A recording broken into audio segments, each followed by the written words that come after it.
today's video we are going to make something so special for Valentine's Day, or really any day of the year. This would have even been great for Christmas, but we are going to be making my chocolate truffles. These chocolate truffles are so delicious and I've seriously been making them for like a decade and they're just so great. Every time I make them, everyone who tries them are so impressed at the fact that this chocolate is homemade, and you would not believe how easy it is. So I can only imagine if you made this for that special someone this Valentine's Day, how impressed they would be and how many brownie points you would get. So without further ado, I'm going to show you how I make my delicious homemade chocolate truffles.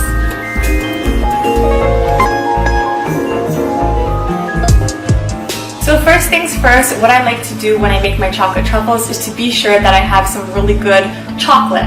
And I'm going to be using today 8 ounces of semi-sweet chocolate. This is a good quality chocolate which you have to sort of cut up yourself, which I've already done. 8 ounces is basically 225 grams or so of chocolate. Be sure to use good quality chocolate and not necessarily chocolate chips. I like the brand Baker's, but you can really use any good quality brand of chocolate. So I just chopped that up and we're keeping that aside for now. So now what I have is heavy whipping cream. I like to use half a cup of heavy whipping cream, and I'm going to add this right to a saucepan because I'm going to be heating this on the stove. If you prefer, you can also heat this mixture up in the microwave by all means. I just prefer to eyeball it and heat it up on the stove because cream can really bubble quickly and we really just want to heat this up and melt down the other ingredients. So half a cup of heavy cream to the saucepan. Next, I have some butter. I'm going to be using salted butter, but if you don't have salted butter, I would add just a pinch of salt to even the chocolate because salt does bring out the flavor of chocolate even more. So I have 3 tablespoons of room temperature butter that I'm going to be adding to the cream.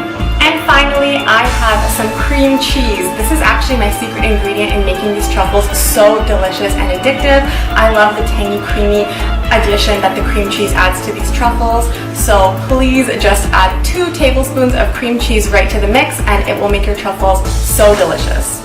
If you find that the cream cheese is hard to find, you can additionally add an extra tablespoon of butter in place of the cream cheese, making a quarter of a cup of butter. But I really do love the addition of this cream cheese. So now that we have all the ingredients in this pot, we are going to put it over a medium heat and continuously stir this until you'll notice that the butter and cream cheese have melted and the cream is nice and hot and everything is combined. So I have my finely chopped semi-sweetened chocolate right in here in this bowl. I also have my nice hot cream mixture. So let's pour this hot cream over this chocolate. And what we want to do is essentially make sure all of the chocolate is covered by that hot cream. And as well, this is optional, but you can add about a tablespoon or 2 of your favorite liqueur. My choice of liqueur, which is rum, but by all means you can of course add any extract right on the top. Now I'm going to let this hot mixture seep into that chocolate for a good 2 minutes. So don't even try to attempt to stir this until you've given it at least 2 minutes. This will really soften that chocolate and it will become a delicious, almost like a ganache. It will be so good. Okay, so the 2 minutes have passed and now we can begin to whisk this nice cream and chocolate mixture. I'm just using a whisk. You can really use kind of your spoon of choice, but I love to whisk in this mix and it's going to transform right before our eyes. As you can see, this really looks like a nice delicious pool of chocolate. This is going to set up so nicely in the fridge. So I'm going to transfer this to a bowl that is a little bit more shallow, that way it can set up a little bit faster. You by all means can just pop this in the fridge like this, but just to speed things along, I'm just going to be transferring this delicious chocolate mix right into this shallow baking dish. Now if you notice that some of your chocolate hasn't melted completely or you have some lumps in there, feel free to pop this mixture into the microwave for 30 seconds or so. This mix is so easy, you almost can't really mess this up. And of course, even feel free to set this through a strainer if you want it to be velvety smooth, but just like this is fine. I'm also going to be showing you guys how I roll them and what toppings I like to coat these in, so stay tuned for that as well. So now that we have our chocolate ready to go into the fridge, feel free to cover your baking dish with plastic wrap. I have a little lid here, so I'm going to pop that on and I've let this set for about an hour or 2 or until firm.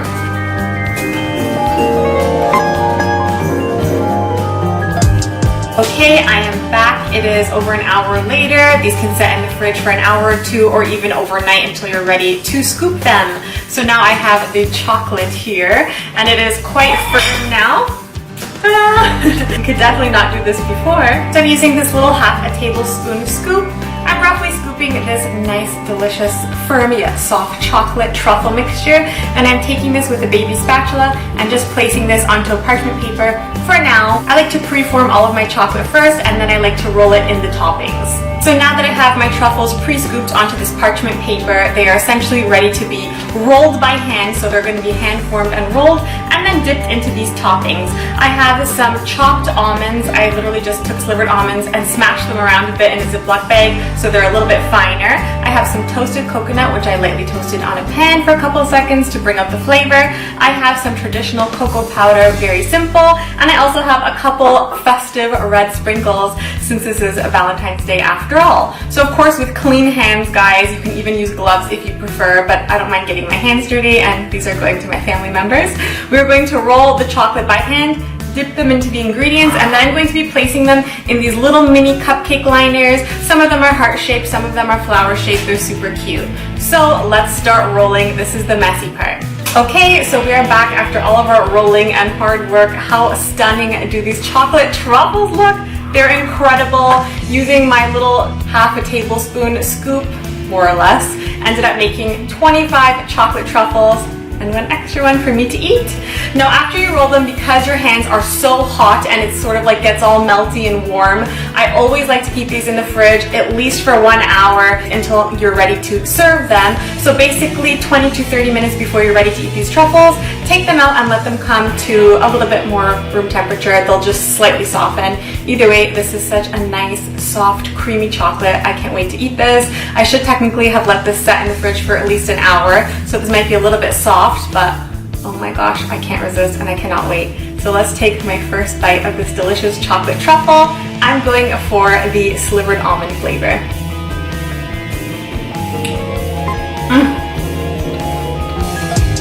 Wow. So delicious. I'm almost at a loss for words.